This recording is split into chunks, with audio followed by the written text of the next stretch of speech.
Pendant que la tempête politique frappe Kinshasa, à l'est, la guerre dévaste tout. Le nord Kivu en état d'urgence. Plus de 900 familles de la chefferie de Bwito fuient dans la panique, chassées par les violents affrontements entre les Wazalendo et les rebelles du M23 AFC. Direction Bambo Centre, un havre déjà surpeuplé et incapable de contenir l'ampleur de l'exode. Écoles surchargées, églises pleines à craquer, familles débordées. C'est un drame humanitaire en pleine escalade.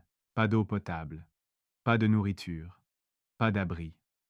Les déplacés dorment à même le sol, dans des conditions inhumaines. Le 15 mai, les combats ont atteint le cœur même de Bambo. Sous les tirs nourris et les obus, les civils n'ont eu d'autre choix que de se réfugier dans l'hôpital, transformé en forteresse de fortune. Et ce n'est pas fini. Le 21 mai, une nouvelle ligne de front surgit dans les profondeurs du parc de Kaouzi-Biega, dans le territoire de Kabari.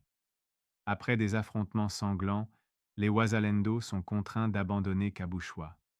Le village est pillé, incendié, une victime est à déplorer, et des dizaines de familles sont à nouveau déracinées. Pendant ce chaos, à Massissi, une autre guerre fait rage, celle du rubis. Le chef de secteur de Katoyi interdit l'exploitation illégale des mines de Kirambo. En réaction, la milice de Noah Machano, seigneur de guerre de l'UPDC, répond violemment.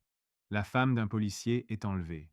L'ordre s'effondre, et la loi de la jungle s'impose à Oufamandou, territoire oublié des autorités. À Faradj, c'est une bombe sociale à retardement.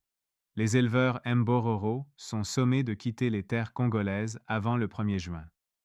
En réponse, ils déplacent leurs troupeaux, provoquant la colère des agriculteurs. Les tensions montent, la colère gronde, et les militaires annoncent une traque féroce contre tout contrevenant. Les autorités locales sont formelles. Agriculteurs et éleveurs n'ont jamais cohabité. Maintenant, il faut trancher. À l'est du Congo, la guerre est une réalité quotidienne. Bombes, massacres, déplacés, pillages, conflits ethniques et économiques. Tout cela pendant que Kinshasa vit sa tempête politique et que le reste du monde détourne les yeux. Ces cris étouffés méritent d'être entendus.